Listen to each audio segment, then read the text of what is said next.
Olá e bem-vindos à Live Store Claro, a sua loja em tempo real.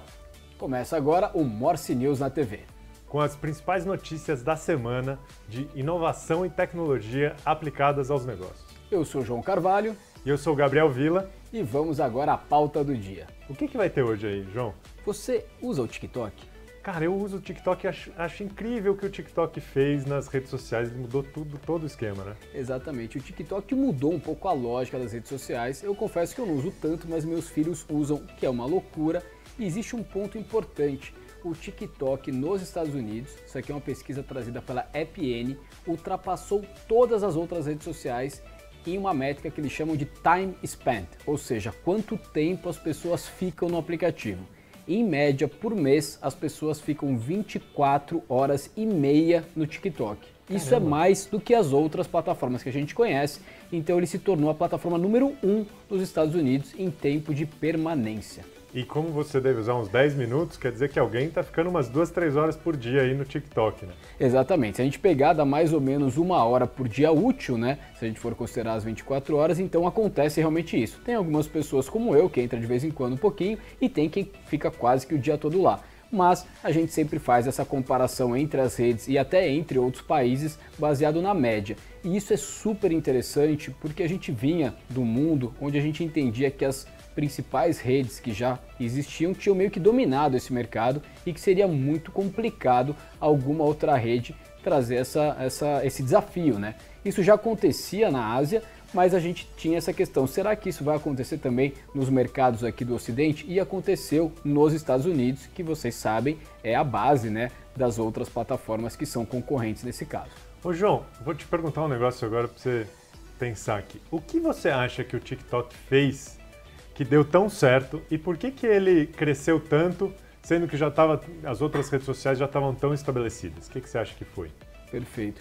Acho que aqui tem, na verdade, um pouco até da nossa pauta do dia. Algumas coisas aconteceram com ele. Primeiro é o seguinte, diferente de outras redes, quando você chega no TikTok, mesmo que você ainda não conheça ninguém, que você não siga ninguém, você já tem uma experiência interessante. Então ele é sim uma rede que você pode seguir pessoas e assuntos, mas quando você chega lá, você já tem uma lógica de uma experiência muito interessante. Então eu acho que esse é o primeiro ponto. E o segundo, ele tem um algoritmo que está sendo considerado um dos melhores algoritmos de redes sociais do momento atual. Ou seja, tem uma lógica de trazer conteúdos novos para as pessoas que chega a ser, com o perdão da palavra, quase que viciante, né? Porque você vai vendo um conteúdo chama o outro e tal, e isso fez com que essa rede tivesse toda uma lógica de trazer novas pessoas, segurar novas pessoas lá dentro, né, que é o time spent, e também ele permitiu que os conteúdos fossem compartilhados em outras redes.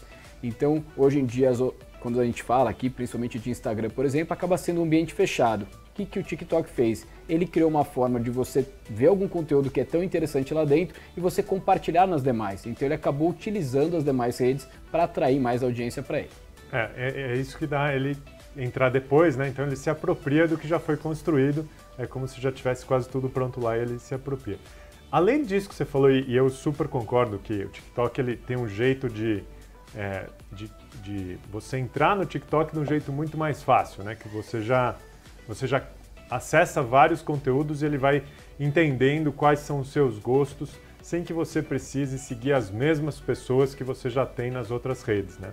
Mas um dos fatores que eu considero incríveis do TikTok é a facilidade de editar vídeos, né? Então ele acabou virando um conteúdo mais fácil das pessoas subirem pautas lá, conteúdos. Então ele tem uma dinâmica diferente de acoplar música, os cortes das imagens e tudo mais, e acho que isso foi uma das grandes inovações do outra ponta, né? Porque também não adianta nada ser super fácil de acessar se não tem ninguém criando conteúdo.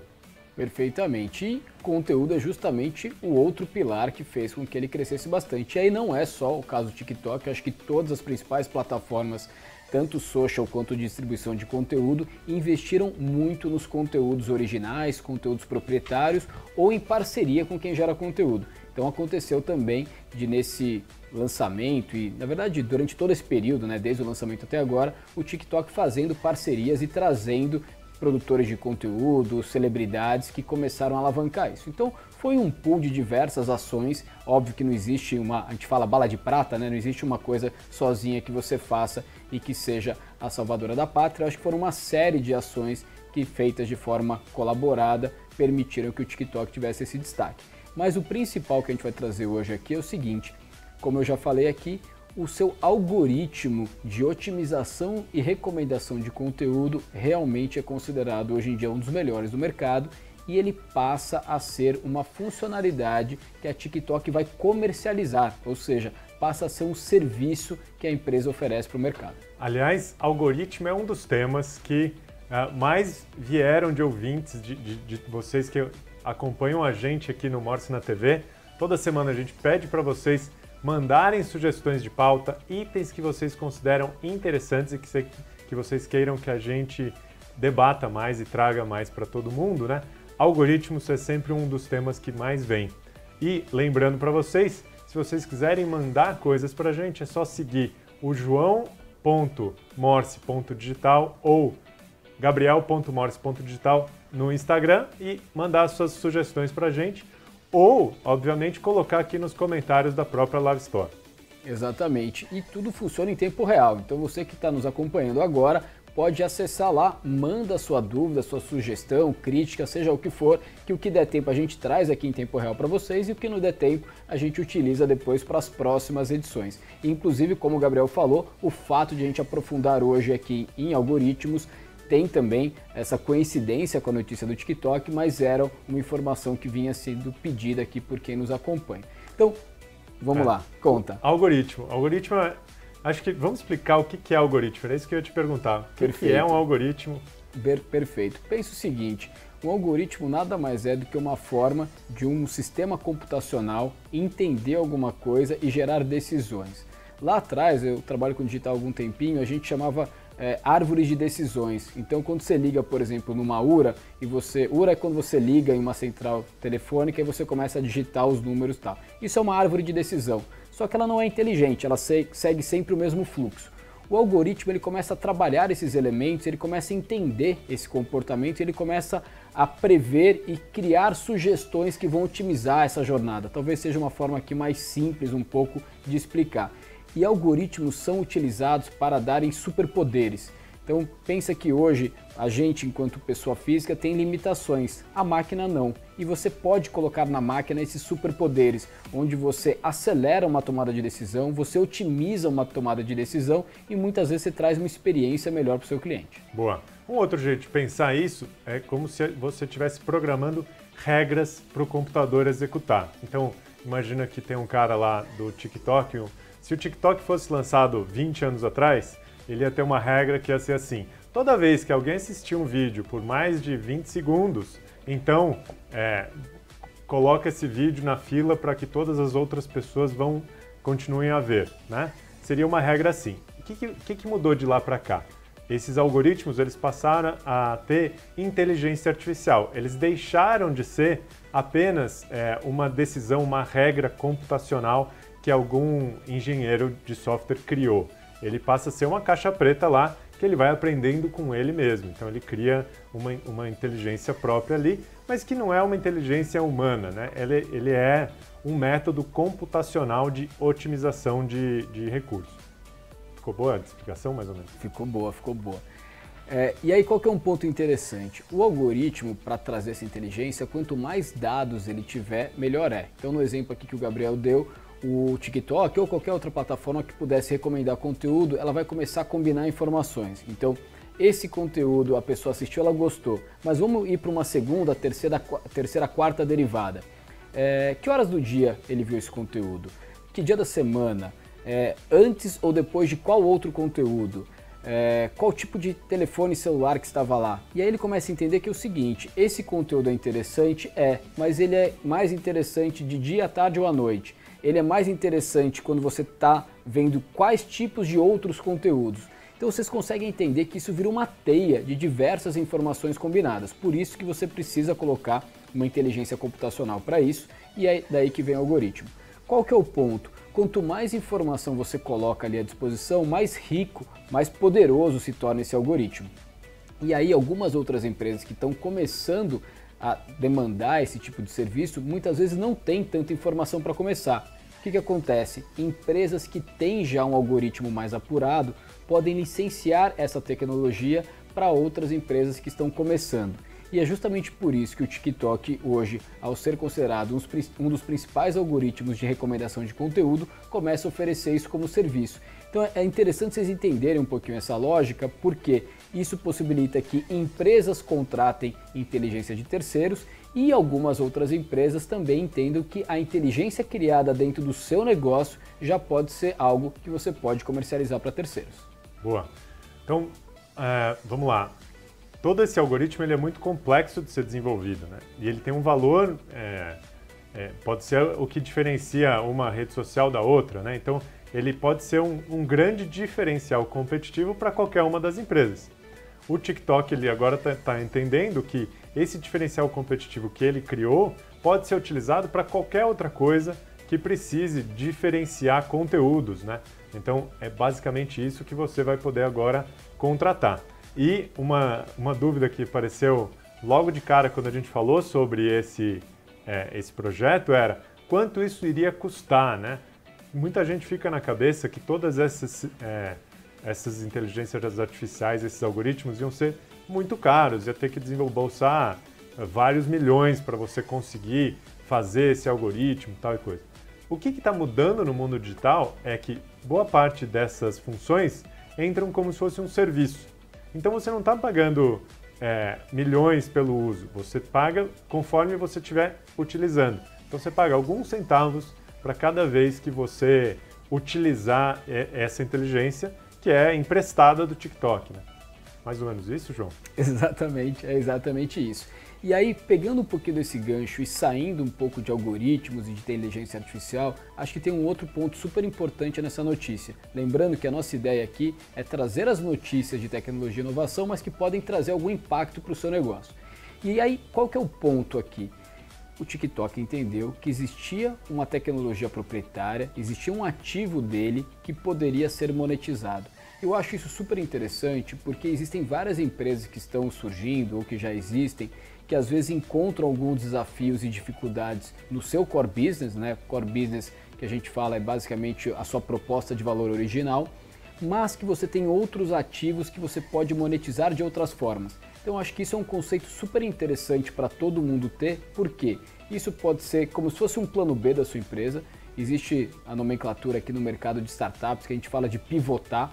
Pivotar é quando você pega uma empresa que fazia A e ela passa a fazer B, entendendo que os ativos, o conhecimento, as pessoas, os clientes, enfim, seja o que você tiver de valor dentro do seu negócio, pode ser aproveitado por uma outra proposta de valor, mas você pode também, em paralelo, entender que você pode atender novos mercados. Várias empresas, por exemplo, que são B2C, que são Business to Consumer, ou seja, atendem pessoas físicas, por vezes criam soluções white label, né, que é como se fosse uma cópia dessa solução, para grandes corporações. Então acho que é uma lógica muito interessante para vocês terem, que pode facilitar o lançamento de alguma tecnologia, a sustentação dessa tecnologia até ela atingir a altitude de cruzeiro, que a gente fala, né, até ela ter a receita original do negócio, e pode ser também, como eu comentei, o plano B do seu negócio.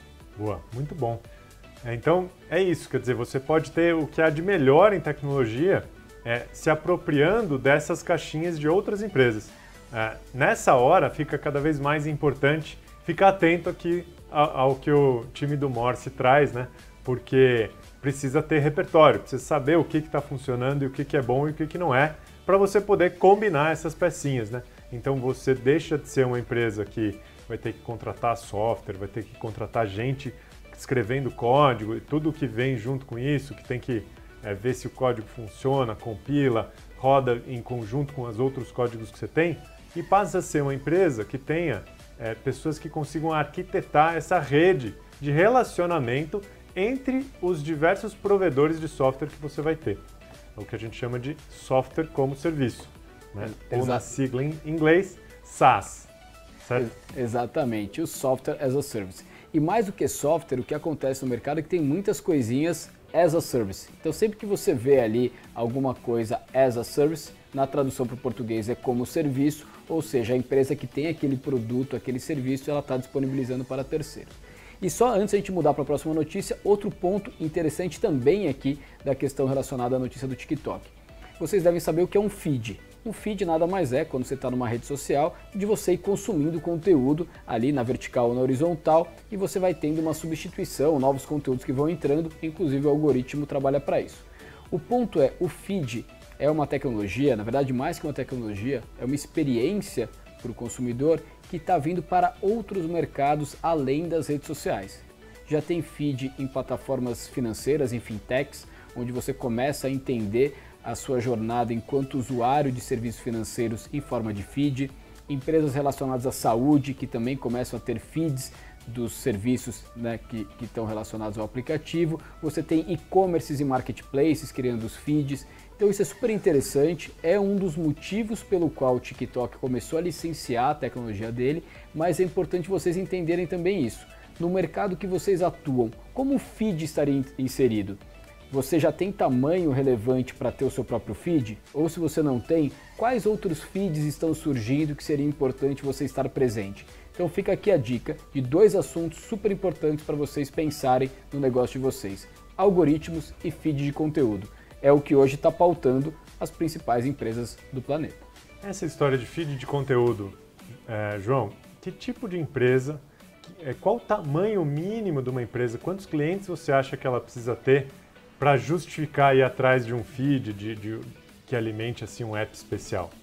Perfeito, eu acho que é uma mistura de tamanho com conteúdo que você também tem. Então, dependendo da empresa, vamos pegar aqui uma marca de bebidas, né, de refrigerantes ou de cervejas, você provavelmente vai precisar ter uma audiência potencial muito grande porque é um business de escala. Se você estiver falando de alguma solução B2B, que a gente chama, que é solução para outras empresas, eventualmente você pode ter uma base muito menor, mas que faça sentido. Então acho que tem que entender um pouco essa correlação e também se você tem conteúdo para trazer. O feed, ele é uma lógica de conteúdo para quando você tem muito conteúdo para passar. Então lá atrás, quando os portais passaram a ser feeds, é porque era tanto conteúdo que se você fosse navegar naquele formato antigo de arquitetura de informação seria um pouco complicado. Então a partir do momento que você tem um feed, as pessoas vão estar lá ávidas por fazer o scroll, né? Que é ou para cima ou para o lado. Então 2 pontos importantes, o que o Gabriel perguntou sobre o tamanho da sua base e também a frequência de geração de conteúdo, obviamente relevante, que você vai ter. Essa combinação que vai dizer se faz sentido você ter o seu próprio feed ou você pegar carona no feed de algum outro negócio. E mais uma vez, você vê que o conteúdo é que é importante, né? Se você não tem algo relevante para contar para o seu cliente, não adianta ter um feed, por mais que você possa fazer um papel de juntar conteúdo de terceiros, ele vai ficar um feed que não vai ter a sua cara, a sua mensagem que você vai conseguir passar, né? No fundo, João, pelo que eu entendi, o feed é um método que desenvolveram com algoritmo para selecionar o que era mais relevante para você quando o mar de notícias ficava muito grande, né? Eu me lembro, você vê que eu dedo a idade toda hora, eu me lembro quando o Facebook começou a ter feed, né? Que as pessoas ficaram, não, mas isso é ruim, agora eu não sei mais. Porque antes o feed era sempre por ordem de chegada, então a última notícia chegava primeiro, né? E você ia vendo na ordem que as coisas aconteciam, na ordem que os posts eram colocados pela sua família, pelos seus amigos. Depois isso começou a mudar e hoje você nem vê mais o que os seus amigos estão colocando porque não deu tempo de você participar daquilo dentro do seu feed, né? Exatamente. Chegou a mensagem aqui da Sabrina, eu não vou tentar ler o seu sobrenome porque realmente parece ser complicado, é muito mais consoante do que vogal, mas ela dizendo que ela trabalha numa empresa, numa fintech, né, numa empresa de tecnologia para o mercado financeiro e que ela quer saber como que uma fintech pode entrar no mundo do feed. Acho que é uma pergunta super interessante porque algumas das grandes já estão começando a fazer isso, porque eu acho que o principal que a gente está falando aqui é de você ter a presença digital, você ter um aplicativo e você ter frequência de uso. E a gente sabe que no mundo financeiro a gente está toda hora acessando para fazer um pagamento, para checar a conta. E hoje em dia, pensa que o seu extrato financeiro, seja de um grande banco ou de uma fintech, ele é um feed, né? Você está ali consumindo conteúdo e tem basicamente as entradas, as saídas, que já é num formato de um scroll. Qual que é a diferença? Você está ali basicamente olhando as suas próprias informações financeiras. Imagine ali começando a ter um feed de conteúdo. E aí pode ser um conteúdo de marca, pode ser um conteúdo para te ajudar um pouco melhor. Então imagina que de repente você entrou no vermelho. E a hora que você entra no vermelho, vem um vídeo de alguém te explicando um pouco melhor sobre educação financeira. Ou ao contrário, começa a ter um excedente, sobrou um dinheirinho ali na conta, pode ter um vídeo te ensinando como você aplicar esse dinheiro. Então essa é a lógica de quando você traz um feed de conteúdo para dentro de uma prestação de serviço. Então ele vai entender melhor o seu contexto, né? Em que momento que você está. E tem uma outra questão que é, e aí agora a gente entra numa frente um pouco mais estatística, que é os bons feeds, os bons algoritmos, eles conseguem clusterizar, eles conseguem compartimentalizar os clientes, quem está assistindo aquele feed, para te trazer conteúdos mais relevantes em função do que as outras pessoas estão vendo. Um exemplo claro disso é quando você entra ali no e-commerce, quando você vai comprar alguma coisa pela internet, clica num produto, embaixo está escrito ali, quem viu, viu também, ou quem comprou, comprou também. O que ele está fazendo com aquilo? Ele está assumindo que se você viu esse produto, outras pessoas que viram esse produto, viram esse outro. Então, provavelmente isso aqui também vai te interessar. O feed de notícias é a mesma coisa. Se você, nesse contexto de estar sobrando um dinheirinho naquele feed do banco, viu algum conteúdo e viu ele até o final, deu um like ou qualquer coisa assim, isso serve de auxílio para que outras pessoas que estiverem na mesma situação vejam o mesmo conteúdo. Basicamente, é um outro jeito de mostrar como o feed e o algoritmo estão super relacionados. Perfeito. Agora avançando aqui na próxima notícia e também uma pauta super interessante. A Shopify, que é uma plataforma de e-commerce, fez a aquisição de uma empresa de realidade aumentada. E aqui tem duas coisas super interessantes nessa notícia. Primeiro, como plataformas digitais, né, de e-commerce, de marketplace, estão trazendo essas soluções de realidade aumentada que a gente já falou aqui em outras edições do programa para facilitar um pouquinho a compra. E tem um ponto mais curioso ainda. Aqui a empresa foi atrás das pessoas. A aquisição da Shopify foi no modelo que o mercado chama de acqui-hiring. Basicamente é uma aquisição do inglês, acquisition, com hiring, que é de contratação. Agora fala isso 3 vezes bem rápido. Acqui-hire, acqui-hire. Eu já concentrei tanto para falar uma vez, mas eu não vou tentar falar as 3 vezes. Mas é um conceito super interessante, porque na aquisição, o que a Shopify disse foi o seguinte: estamos fazendo aquisição porque a gente quer a qualidade e a competência do time que trabalha na empresa para desenvolver novas soluções aqui dentro. Ou seja, vai trazer sim a solução que eles já tinham desenvolvido, mas o fato de eles terem feito aquela solução serviu de vitrine para mostrar o potencial. O mercado às vezes chama isso de como se fosse um desfile de moda, sabe? Onde você tem lá as pessoas que trabalham com moda fazendo algumas peças super diferenciadas para mostrar o seu potencial para eventualmente depois vender outra coisa. Então aqui, olha que interessante, quando você é especialista num assunto, você pode ser reconhecido pelo produto final que você desenvolveu ou pela sua capacidade de desenvolver aquele produto. Muito bom, é isso aí. Então fique ligado nas oportunidades. Você, como startup, você pode ser escolhido por alguma grande corporação porque você tem um time de ponta que pode trazer conhecimento para as empresas. Né? Exatamente. E o outro ponto que é interessante é essa questão da realidade aumentada ou realidade virtual. Explica aí, o que é a realidade aumentada, João? Vamos explicar então. A primeira diferença, existe realidade aumentada e realidade virtual. Realidade virtual é quando você realmente entra numa outra realidade, é quando você coloca aqueles óculos e você sai do ambiente onde você está e você só enxerga esse outro ambiente. Você faz uma imersão. Então existem aqueles jogos, existem várias formas de você fazer isso, mas vai ter que te tirar da realidade onde você está inserido. Então você deixa de ver aqui, eu por exemplo deixaria de ver aqui o estúdio, o cenário, deixaria de ver o Gabriel para ver ver uma outra realidade.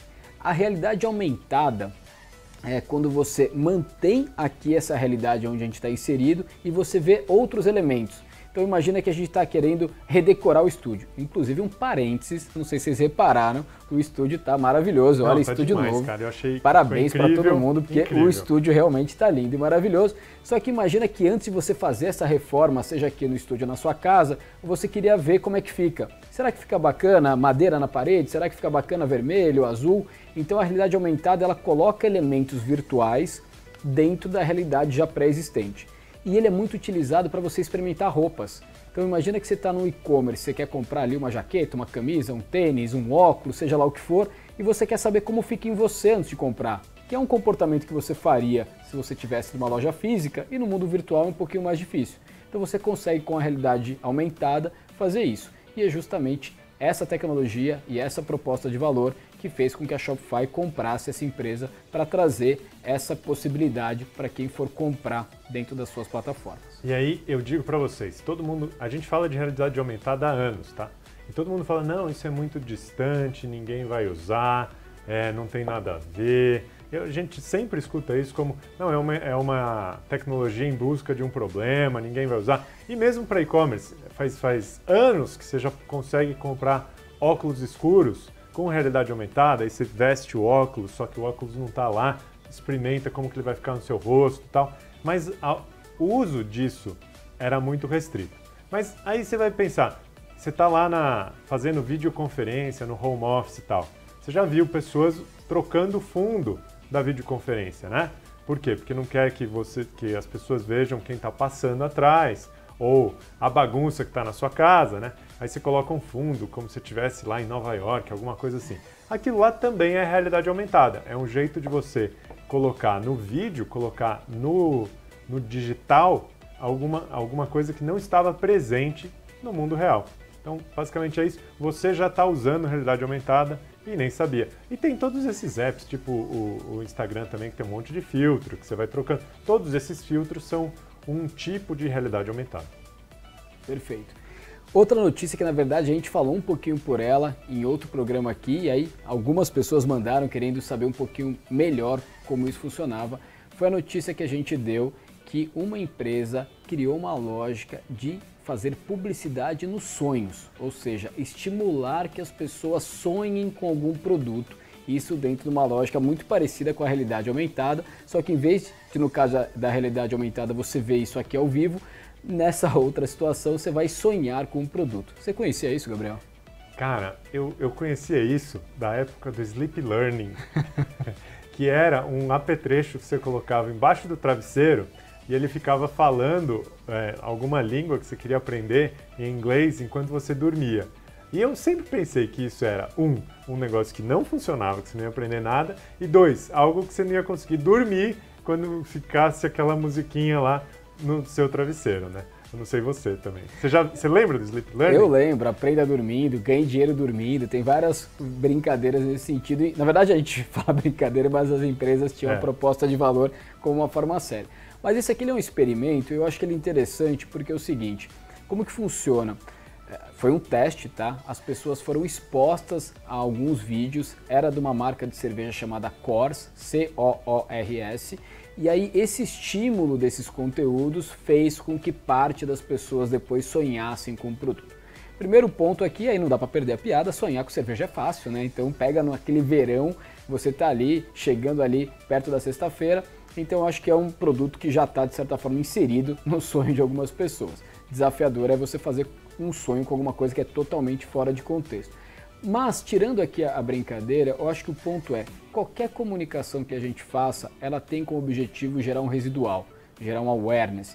Então, eu acho que o interessante que pode sair desse estudo, menos até do que tentar vender publicidade no sonho, é tentar entender quais estímulos foram os ideais para o cérebro. E isso pode ser trazido de uma forma mais simples e menos até assustadora para coisas práticas do nosso dia a dia. A gente está falando aqui de algoritmos e de conteúdos.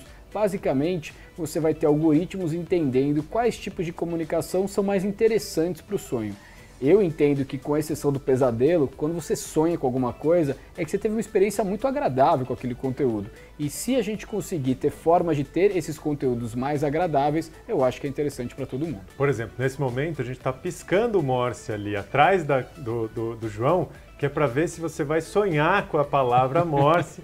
E quem sabe isso vai te trazer uma experiência boa, porque daí amanhã você vai ter todo esse lance aí, e você vai pensar, olha só, o M do Morse são 2 tracinhos, o O são 3 tracinhos, que é o código Morse, e você vai lembrar do Morse na TV, que você não pode perder na terça que vem também. Exatamente, isso é mensagem subliminar, então é uma forma de a gente colocar lá. Então estamos fazendo testes ao vivo, testes ao vivo aqui para vocês. Perfeito. Mas isso é brincadeira, obviamente, mas assim, a gente quer que você lembre que toda vez que você está vendo uma propaganda, em qualquer lugar, ela está te passando alguma mensagem subliminar para aumentar isso que o João falou de awareness. Awareness é lembrança de marca. Ou seja, você está passando na rua, tem um outdoor, ninguém está prestando atenção naquele outdoor, mas mesmo que ele esteja ali, ele está no seu campo visual, mas você não prestou atenção nele. São feitos testes que mostram que as pessoas têm lembrança dessa marca mais do que se aquele outdoor não tivesse ali. E essa história de piscar é brincadeira, mas é verdade também. Toda vez que alguma imagem pisca ou mostra mais vezes, qualquer movimento que aparece, mesmo que você não lembre dele, não tenha captado ele te traz mais awareness, te traz mais lembrança de marca também. Perfeito, tá perfeito, tá dito, tá falado. Boa. Tem mais coisa aí? Vamos trazer a ferramenta da semana? Exatamente. Então aqui a gente vai entrar no momento onde a gente traz para vocês recomendações de soluções de tecnologia que podem acelerar o negócio de vocês. E hoje tem super a ver com a pauta do dia, que são os algoritmos. Acho que falar de algoritmos parece uma coisa super complicada, super complexa, quase que inatingível se você é uma empresa pequena ou média, mas na verdade é um pouco mais simples que vocês imaginam. Primeiro, desmistificar o que é um algoritmo, e a gente trouxe isso aqui para vocês, e segundo, mostrar que existem pequenas coisas do dia a dia do seu negócio que você já pode aplicar a inteligência artificial e os algoritmos de forma simples, fácil e com empresas que já têm essa solução por contratação até mensal. Você não precisa fazer um investimento muito grande na largada, você faz o que a gente fala muito aqui, as a service, ou seja, você contrata o serviço pelo período que você achar necessário para você. Pelo período e pela quantidade de usuários, o que também é algo legal. Às vezes você está fazendo um piloto, o piloto na realidade é como se você estivesse testando algum produto que você está lançando, né? Com muito pouca gente, você vai atingir, sei lá, 100 pessoas, 200 pessoas. E esse piloto, você está consumindo esse serviço, esse algoritmo ou qualquer coisa que o valha, e você vai pagar ele pela quantidade de pessoas que você está impactando. Como são poucas pessoas, você vai acabar gastando muito pouco. E aí, quando isso escalar, quando virar para milhões de pessoas, aí você vai estar pagando mais, mas em compensação, isso já vai ter sido testado como um negócio viável para você, então você acaba ficando mais fácil de arcar com a conta do serviço. Perfeito. E algumas pessoas que estão interagindo aqui com a gente já estão querendo saber, e aí como funciona? Pode qualquer tamanho de empresa? Enfim, vamos à prática então. Vamos falar aqui de quais são essas soluções. A primeira, a gente sempre gosta de trazer uma solução diferente e talvez um pouco mais cara para isso. Existe uma empresa super famosa nos Estados Unidos chamada Palantir. E o case dela é super interessante porque essa empresa foi investida pela CIA. A CIA, eu nem sei exatamente qual é a tradução literal da sigla, mas é o órgão máximo de inteligência do governo norte-americano, para vocês entenderem o tamanho desse negócio. Então eles foram investidos lá atrás pela CIA, se tornaram, eu acho que uma das principais, se não a principal empresa de inteligência artificial, de algoritmos do mundo, fez o IPO, que é a abertura de capital nos Estados Unidos, e acabou virando um pouco referência para diversas outras empresas mundo afora. Você conhecia Palantir? A Palantir conheço bem até.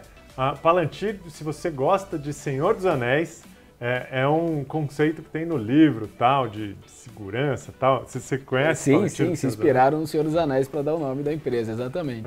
E uma das coisas, eu acho que a graça da Palantir é que está super relacionada com inteligência artificial, algoritmo, estatística de grandes volumes de dados, big data e tal e coisa, mas ela entra em várias frentes. Então, tem toda essa frente militar dos Estados Unidos e tudo mais, mas ela pode estar auxiliando por exemplo, uma mídia que você está vendo, um anúncio que você viu no Google, no Facebook ou em qualquer jornal por aí, veio porque a Palantir criou a audiência que disse que aquele anúncio é para você. Então, eles apoiam várias empresas do mundo de mídia digital também. Exatamente. Agora, vamos ao ponto principal aqui.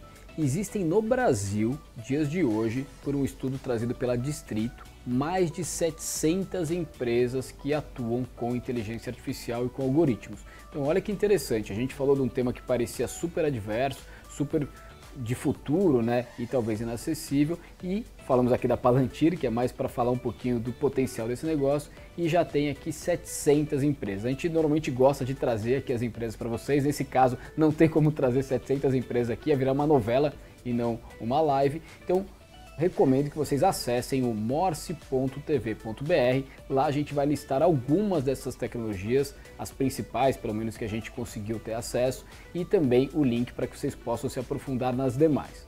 Ponto importante, elas já são organizadas ou por setores ou por funcionalidades. Então dessas 700 empresas que já existem aqui no Brasil, mais ou menos 2/3 são focadas em setores, então já existe para agronegócio, para health, para setor financeiro, que daí envolve análise de crédito, varejo. Então, dependendo de qual é o seu setor de atuação, já tem ali algumas empresas que são específicas para isso, ou então você pode ir através de funcionalidades, que são empresas que atuam baseado em funcionalidades específicas, ou seja, ela vai atender uma dor específica de algum mercado.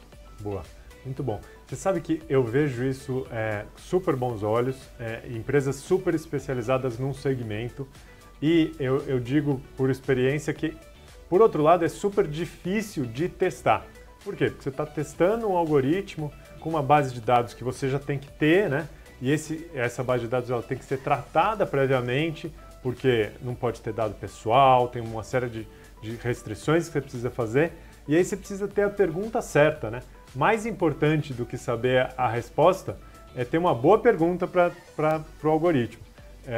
E como que você vai testar entre eles, entre essas soluções. Você tem mais de 500, imagina como vai ficar difícil de selecionar. Então, entra lá no morse.tv, talvez seja uma boa chance de ir direto para o seu nicho de mercado, para o seu negócio, né? Isso.